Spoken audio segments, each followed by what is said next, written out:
कहा जाता है कि यूपी और बिहार की हवा में ही बारूद है। फिल्मों में भी जब यहाँ का जिक्र होता है तो तमंचे पे डिस्को जैसे गाने, गैंग्स ऑफ वासेपुर जैसी फिल्में और मिर्जापुर जैसी वेब सीरीज ही सामने आती है। लेकिन आज मैं आपको जो सच्ची घटना बताने जा रहा हूँ वो किसी फिल्मी कहानी से कम नहीं है। तो नमस्कार दोस्तों, मैं हूं अर्पित और आइए शुरू करते हैं।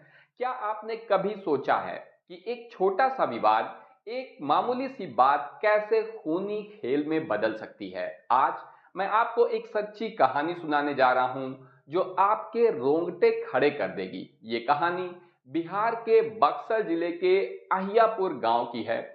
ये एक ऐसा परिवार है जहां पर जिंदगी हमेशा के लिए तबाह हो गई है। तो आइए शुरू करते हैं। 24 मई 2025 की सुबह, जब सूरज अभी पूरी तरह उगा भी नहीं था, अहियापुर गांव की सड़कें खामोश थीं।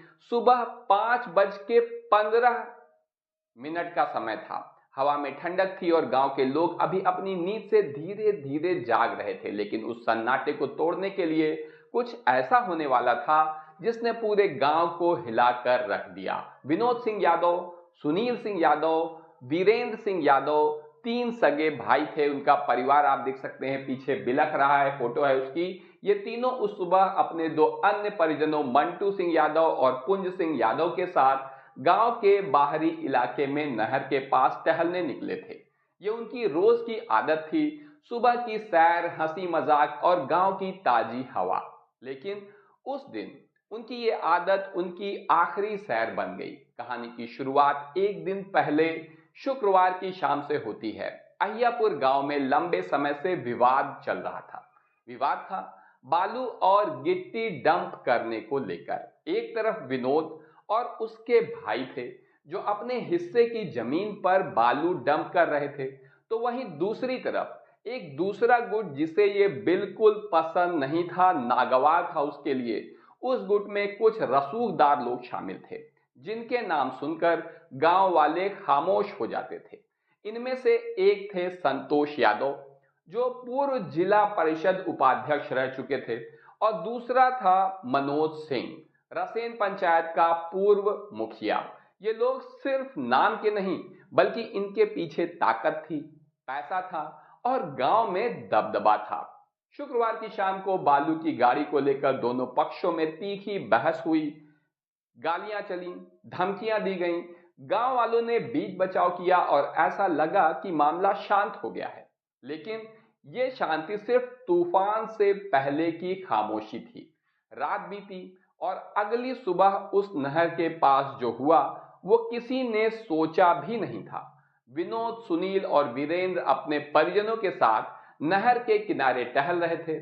तभी अचानक कुछ लोग वहां पहुंचे। उनके हाथों में लाठियां थीं, डंडे थे और कुछ के पास तो बंदूकें भी थीं। ये लोग कोई और नहीं बल्कि वही थे जिनके साथ पिछले दिन विवाद हुआ था। और वो विवाद अब इस कदर बढ़ जाएगा ये किसी ने कल्पना भी नहीं की थी। बिना किसी चेतावनी के उन्होंने हमला बोल दिया। पहले लाठियों और डंडों से बुरी तरीके से पिटाई शुरू की गई। विनोद ने विरोध करने की कोशिश की, लेकिन तभी हवा में गोलियों की तड़तड़ाहट गूंजी। गोलियां चल रही थीं और 5 लोग खून से लथपथ जमीन पर गिर पड़े। विनोद, सुनील और वीरेंद्र की सांसें थम गईं। उनके शरीर पर गोलियों के निशान थे और चंद मिनटों में 3 सगे भाइयों की जिंदगी खत्म हो गई। आप कल्पना करिए उस परिवार पर क्या गुजर रही होगी।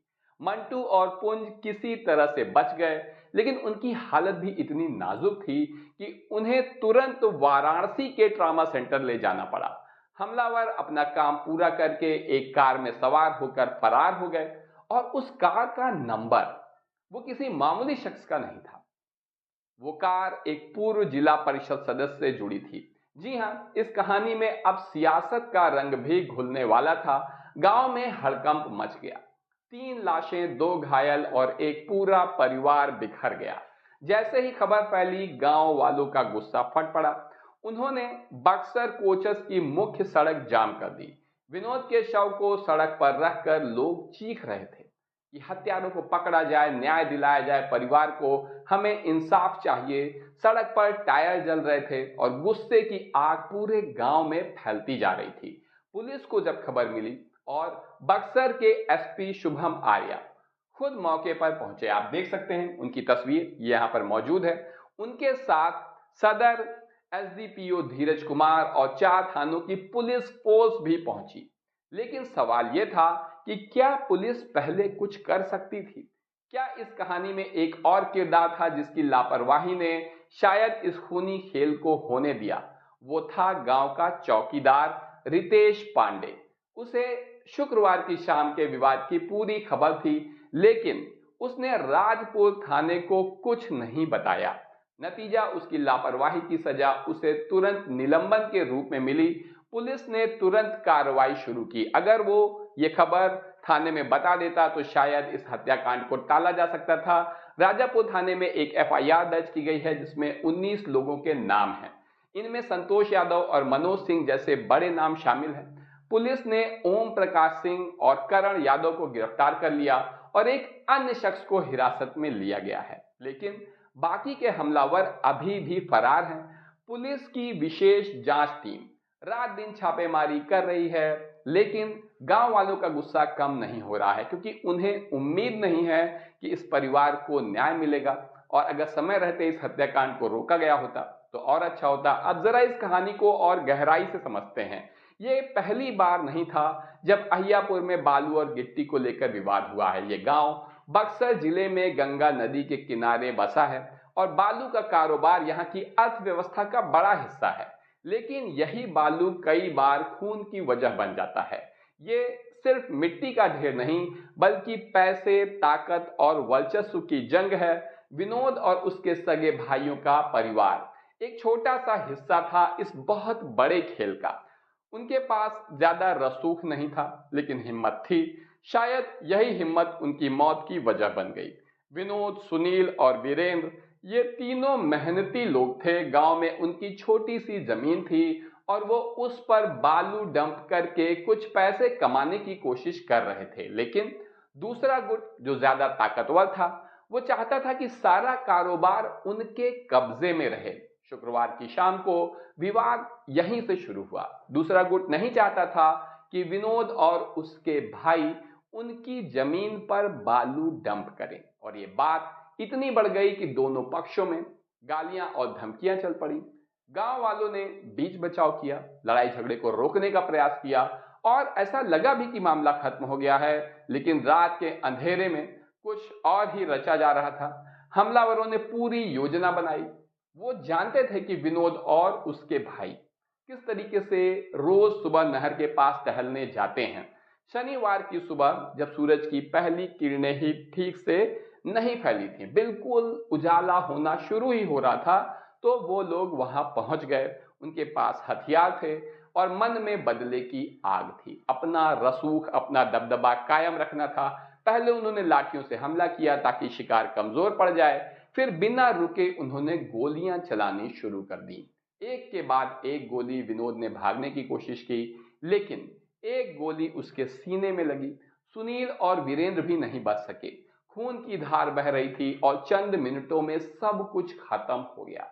मंटू और पुंज किसी तरह से बच गए, ये बात सही है, लेकिन उनकी हालत देखकर कोई भी समझ सकता था कि वो जिंदगी और मौत की जंग लड़ रहे थे। हमलावरों ने कोई कसर नहीं छोड़ी। भले वो बच गए हैं, लेकिन हमलावरों ने कोई कसर नहीं छोड़ी थी। लेकिन एक बात जो इस कहानी को और सनसनीखेज बनाती है वो है वो कार। जी हाँ, वो कार जो एक पूर्व जिला परिषद सदस्य से जुड़ी थी।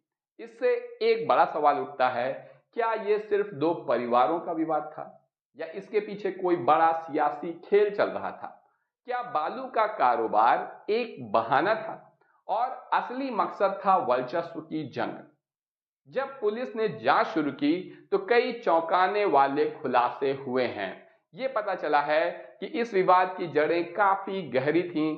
कई महीनों से दोनों गुट के बीच तनाव चल रहा था। ये कोई अचानक हो जाने वाली घटना नहीं थी, बल्कि कई महीनों से इसका माहौल बन रहा था। कुछ लोग कहते हैं कि विनोद और उसके भाइयों ने उस ताकतवर गुट को चुनौती दी थी जो गांव में बालू के कारोबार पर कब्जा करना चाहता था। और शायद यही उनकी सबसे बड़ी गलती थी। गांव वालों का गुस्सा सिर्फ हमलावरों पर नहीं था, बल्कि पुलिस और स्थानीय प्रशासन पर भी था। एक शख्स जिसने पिछले 1 साल से पुलिस को इस विवाद के बारे में चेतावनी दी थी, वो खुलकर सामने आया। गांव का ही ये व्यक्ति था। उसने बताया कि उसने संतोष सिंह, मनोज सिंह और कुछ अन्य लोगों के खिलाफ कई बार शिकायत की थी, लेकिन पुलिस ने कोई कार्रवाई नहीं की। अगर पुलिस ने पहले ध्यान दिया होता तो शायद आज 3 भाई जिंदा होते। इस घटना ने न सिर्फ अहियापुर गांव बल्कि पूरे बक्सर जिले को हिलाकर रख दिया। सड़क जाम थी, लोग गुस्से में थे और हर तरफ एक ही सवाल गूंज रहा था, आखिर कब तक ये खूनी खेल इसी तरीके से चलता रहेगा। बालू और गिट्टी का ये कारोबार जो बाहर से देखने में मामूली सा लगता है, असल में एक खतरनाक जाल है। इसमें पैसा है, सियासत है और सबसे बढ़कर खून की प्यास है। पुलिस ने भले ही 2 लोगों को गिरफ्तार कर लिया, लेकिन अभी भी कई सवाल अनसुलझे हैं कि बाकी हमलावर इस वक्त कहां हैं? क्या वो ताकतवर लोग जिनके नाम एफआईआर में हैं, कभी सलाखों के पीछे वो भी पहुंचेंगे? या फिर ये मामला भी जैसे कि बाकी कई मामले हैं, फाइलों को दबकर ये मामला भी रह जाएगा? और सबसे बड़ा सवाल यह है कि क्या विनोद, सुनील और वीरेंद्र को इंसाफ मिलेगा? इस कहानी का अंत अभी नहीं हुआ है। पुलिस की जांच चल रही है और गांव में तनाव बना हुआ है, लेकिन एक बात बिल्कुल साफ है कि यह घटना सिर्फ एक परिवार की त्रासदी नहीं है। ये उस सच्चाई का आईना है जो बिहार के कई गांवों में हर दिन देखने को मिलती है, जहां पैसे और ताकत के लिए इंसानियत को कुचल दिया जाता है, जहां एक छोटा सा विवाद जिंदगी लील लेता है। तो दोस्तों, ये थी अहियापुर की वो खौफनाक सुबह जिसने एक परिवार को हमेशा के लिए तोड़ दिया, खत्म कर दिया, समाप्त कर दिया। क्या आपको लगता है कि इस मामले में इंसाफ होगा या फिर यह भी एक और कहानी बनकर रह जाएगा? जो भी आपकी राय हो वो आप मुझे कमेंट करके जरूर बताइएगा, क्योंकि ऐसा बहुत बार देखा गया है कि ये कहानी भी, जैसे पिछले बहुत सारी कहानियां समय के साथ भुला दी गई हैं, वैसा ही एक बार फिर से हो सकता है। तो इस मामले में आपकी जो भी राय हो हमें कमेंट करके जरूर बताइए। चैनल को लाइक करिए, सब्सक्राइब करिए, वीडियो को अपने दोस्तों के साथ शेयर करिए। अभी के लिए बस इतना ही। धन्यवाद।